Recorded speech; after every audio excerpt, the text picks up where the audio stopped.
Olá pessoal, tudo bom? Hoje nós vamos falar sobre o Dia dos Mortos.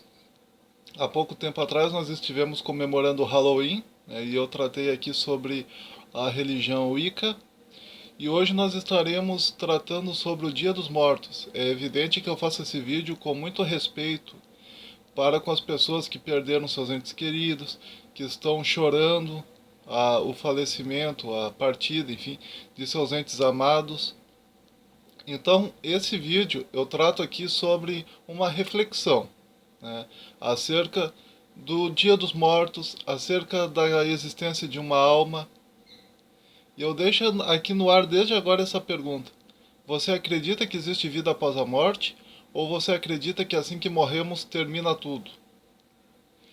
Veja que eu gostaria de ressaltar aqui dois livros que nós já tratamos aqui nesse canal. Um deles são as Máximas de Epicuro, né? Esse livrinho aqui, Pensamentos, né? Que a editora tratou sobre Epicuro, tá? Os pensamentos de Epicuro. E nesse textinho, tá? O Epicuro ele nos fala acerca da morte, né? Os epicuristas eles não acreditavam em vida após a morte, eles eram atomistas, né? E o Epicuro ele dizia o seguinte: além disso, acostuma-te à ideia de que a morte para nós é um nada. Todo bem e todo mal residem na faculdade de sentir. A morte, porém, é a privação desse sentimento. Assim, o conhecimento de que a morte nada é torna deliciosa a nossa vida efêmera. Evidentemente, esse saber não modifica o limite temporal da nossa vida. Contudo, livra-nos do desejo de sermos imortais. Pois para quem ficou ciente de que nada de terrível existe na ausência de vida, nenhum terror pode haver no viver. Mas, se alguém argumentar que não teme a morte por causa da pena que ela trará quando vier, mas sim porque o simples fato da sua vinda já lhe é doloroso, é um tolo. Pois é doidice que algo que não nos cause receio quando acontecer possa trazer-nos pena durante a espera, pelo fato de ser esperado. Então, isso é uma carta a Meneceu, né? Epicuro escreveu essa carta a Meneceu e ele tratou ali que ele não acreditava em vida após a morte. Epicuro defendia, lembrando que Epicuro ele viveu de 341 a.C. a 270 a.C. Epicuro defendia a ideia de que quando você morre, a sua consciência ela está tão impregnada ao seu corpo, na verdade, a sua consciência é o seu corpo, segundo a filosofia de Epicuro, que quando você morre, o seu corpo vira vários pedacinhos, né, vários átomos, vira cinza, e a sua consciência, ela termina junto com o corpo. Então, morre o corpo e morre juntamente ao corpo a consciência. De tal maneira que Epicuro defendia a ideia de que não existe vida após a morte. Já Platão, né, que é um outro filósofo que eu gostaria de destacar aqui, ele já defendia uma ideia totalmente diferente. Platão defendia a ideia, e eu gostaria de ressaltar aqui a obra Fedro, escrita por Platão. Eu vou deixar aqui abaixo os dois links dos dois vídeos em que nós tratamos sobre a obra Fedro de Platão e sobre a obra Pensamentos de Epicuro. O Platão defendia a seguinte tese: antes de nós nascermos, nós éramos almas desincorporadas, almas sem corpo. Nós estávamos junto aos deuses e nós levantávamos voo junto com a carruagem dos deuses. Quando os deuses, cada deus em sua respectiva carruagem, se elevava até o mundo superior das ideias, onde eles bebem, né, das ideias, é como se fosse um oceano de ideias em que os deuses vão lá e bebem. As nossas almas, por serem humanas, imperfeitas, elas viam de longe. Quando os deuses se elevavam, nós nos elevávamos juntos e víamos de longe o mundo das ideias. Víamos como que por reflexo o mundo das ideias perfeitas, o mundo das essências, o mundo das ideias destituídas de forma, destituídas da ilusão dos cinco sentidos. Quando nós encarnamos, nós, através de estudo, de reflexão, cada conhecimento que nós adquirimos, na verdade, não é algo novo que está sendo introjetado em nós, mas sim uma recordação, uma reminiscência, ou seja, uma recordação daquilo que nós havíamos visto no mundo das ideias quando nós éramos almas que estávamos ao lado dos deuses. Então, por exemplo, aquela pessoa que antes de vir a esse mundo era uma alma, que gostava de fazer suas voltas junto à deusa Atena, que era a deusa da sabedoria. Quando essa alma se elevava até os níveis superiores e ela contemplava de longe o mundo das ideias, a habitação perpétua dos deuses, essa alma, ela gravou na memória dela muitas das ideias que estavam ali. Mas ao encarnar, ela se esqueceu. À medida que essa alma, já encarnada no corpo físico, ela foi crescendo, amadurecendo, foi estudando, fazendo faculdade, estudando na escola, estudando em várias instituições e lendo livros na biblioteca, enfim, ela foi pouco a pouco se lembrando daquelas mesmas ideias que ela havia visto lá na eternidade junto aos deuses. E ela, quando ela consegue se lembrar de um número muito grande de ideias e ela consegue passar isso para o papel, quando ela consegue aprender muita coisa, ou seja, quando ela consegue se lembrar de muita coisa que ela viu no mundo das ideias, ela passa isso para o papel, isso geralmente é uma grande descoberta científica, uma grande descoberta filosófica, uma grande descoberta literária, uma grande descoberta da química, física, biologia, astronomia, etc. Um exemplo clássico disso foi Albert Einstein. Usando a lógica de Platão, podemos dizer que quando Einstein era ainda uma alma desencarnada, ele ainda não havia encarnado, Einstein provavelmente gostava de estar junto à carruagem da deusa Atena. E quando a deusa Atena se elevava, a alma de Einstein, que estava do lado da carruagem de Atena, se elevava junto, e Einstein via de longe o mundo das ideias em que a própria deusa Atena sorvia, né, o líquido precioso das ideias eternas. E Einstein via de longe isso. E lá, Einstein, ele contemplou de longe, mesmo que por reflexo, o comportamento da luz, a maneira como a luz se projeta no espaço, as características da luz, as qualidades da luz, as funções da luz, como a luz surge, como a luz termina, como a luz passeia no espaço infinito, e várias outras coisas relacionadas à luz, bem como a relatividade. Quando Einstein veio, quando a alma de Einstein encarnou no corpo físico, ele nasceu e ele permaneceu junto com os colegas de trabalho, enfim.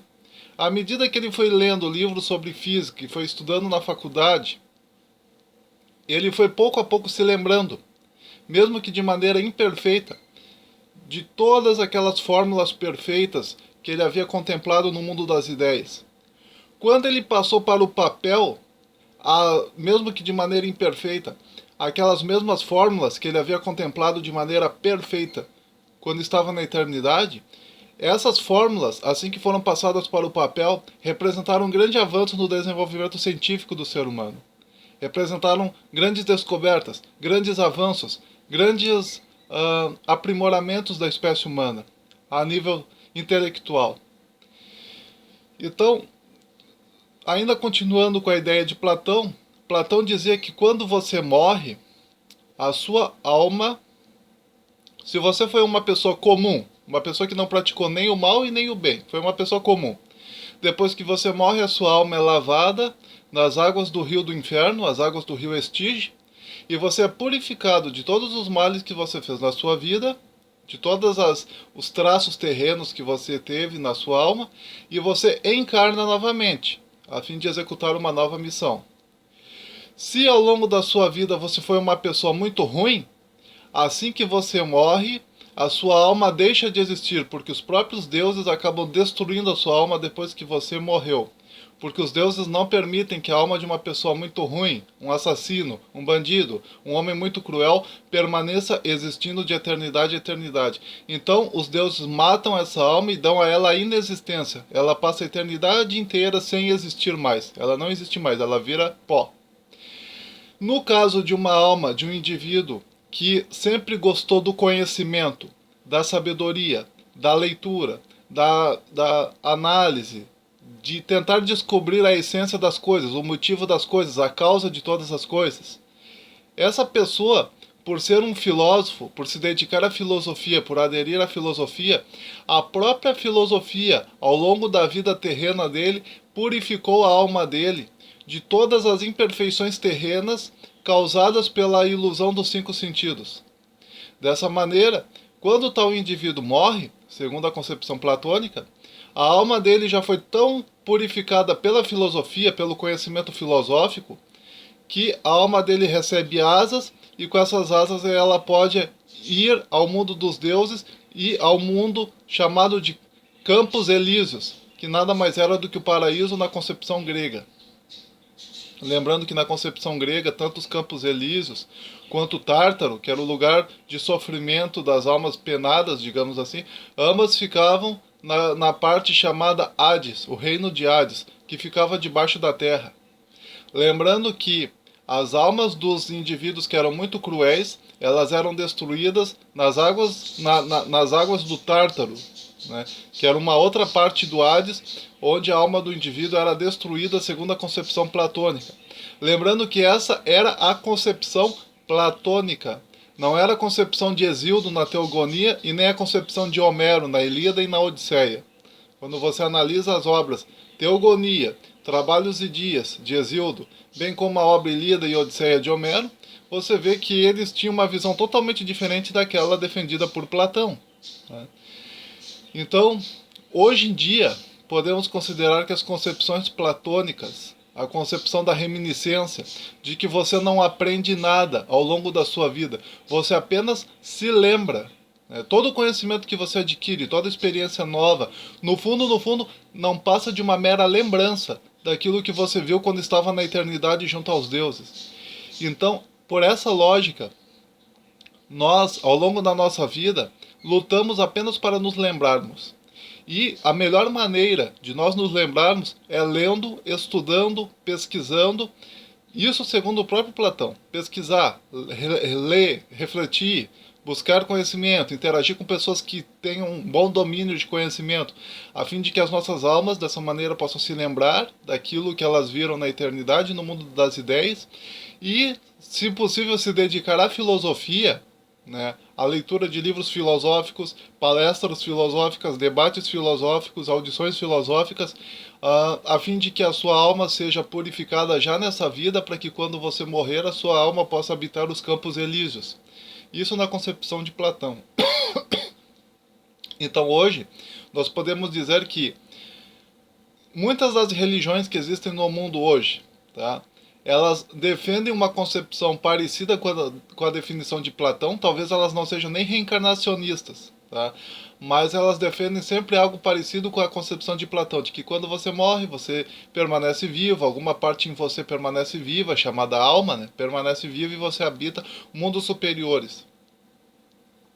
Então, hoje em dia podemos dizer que ou você é epicurista ou você é platônico. Apesar de talvez você nunca tenha lido nenhuma obra de Epicuro ou de Platão, mesmo assim, ou você defende uma ideologia totalmente platônica, embora talvez você nem acredite na reencarnação, ou você defende uma ideia totalmente epicurista, a ideia da não existência de vida após a morte.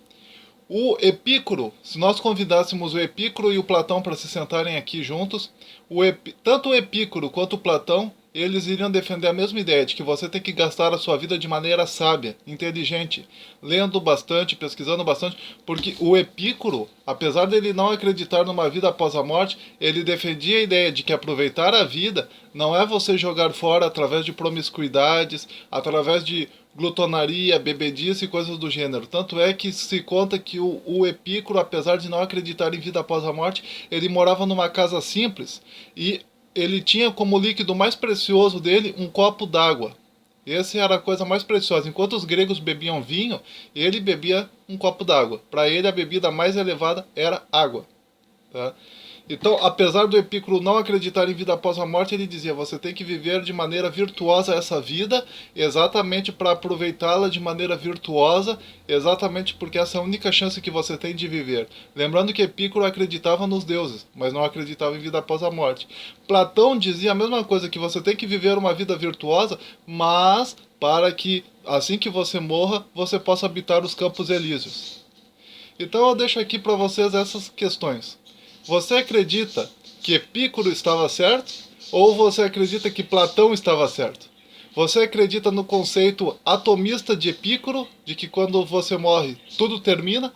Ou você acredita na ideia da reminiscência e da reencarnação de Platão, de que quando você morre, algo permanece vivo em você, algo consciente permanece vivo em você, e que dependendo da maneira como você se portou em vida e da maneira como você amou o conhecimento e a sabedoria em vida, você habita regiões superiores, chamadas campos elíseos. Ou se você se comportou muito mal e foi uma pessoa cruel em vida, a sua alma é destruída no Tártaro. Tá? Então, qual dos dois você defenderia? Qual dos dois, na sua visão, na sua cosmovisão, tem algo mais similar àquilo que você acredita? Platão ou Epicuro? Lembrando que, só para falar rapidinho sobre o Dia dos Mortos, né? O Dia dos Mortos é, na verdade, uma festa indígena que, por um motivo de coincidência, talvez, ele acaba se encontrando no mesmo, mais ou menos nos mesmos dias que o Halloween, né, o Dia de Todos os Santos, no 31 de outubro. Né, Dia dos Mortos em 2 de novembro e Halloween no dia 31 de outubro. Então, por alguma coincidência do destino, as duas festas praticamente acontecem juntas. Né? Então, os mexicanos, eles que criaram a festividade do Dia dos Mortos, os mexicanos chamam esse dia de Dia de los Muertos. Né? Os mexicanos, eles acreditam piamente na morte, não como algo negativo. Tá?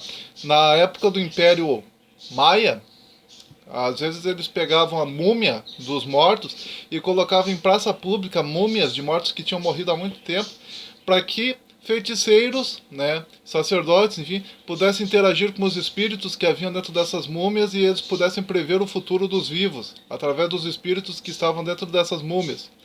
E se pintavam essas múmias de várias cores, se dava chocolate para essas múmias, se dava comida, todo tipo de comida para essas múmias. Até hoje, se você for no México, no Dia de los Muertos, né, no Dia dos Mortos, você vai ver vários esqueletinhos, né, lá, como brinquedinhos, dado até mesmo às crianças. Vocês vão ver esqueletos de chocolate, né, balinhas, assim, em forma de esqueleto. Então, para o povo mexicano, a morte não é vista como algo terrível. Tá? A morte é vista só como uma passagem, o corpo não é muito valorizado, eles não dão muita atenção ao corpo, ao fato do corpo ter morrido. Para eles, a morte é apenas uma transição, né?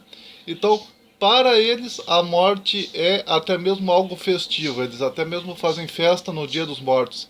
Eles fazem, no Dia dos Mortos, no Dia de los Muertos, eles festejam a morte com danças, inclusive. Tá? Algo que para nós parece um tanto bizarro, né? Mas é assim. Então compartilhe esse vídeo, dê o seu joinha, se inscreva, comente, divulgue, participe e responda aqui essas questões nos comentários, certo? Um forte abraço, até mais.